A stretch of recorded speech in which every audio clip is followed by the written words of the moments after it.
मुझ पे कर दे इतनी सी मेहरबानी, आजा दिल में वो लड़की दीवानी।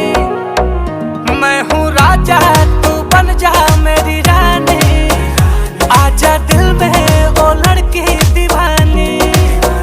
तेरा प्यार है जैसे प्यासे को पानी, आजा दिल में वो लड़की दीवानी।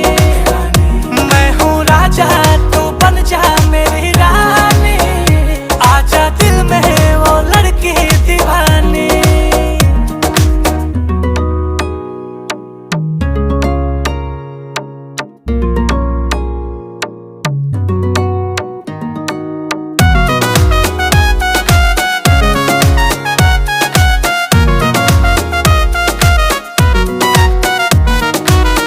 रूप सुहाना तेरा दीवार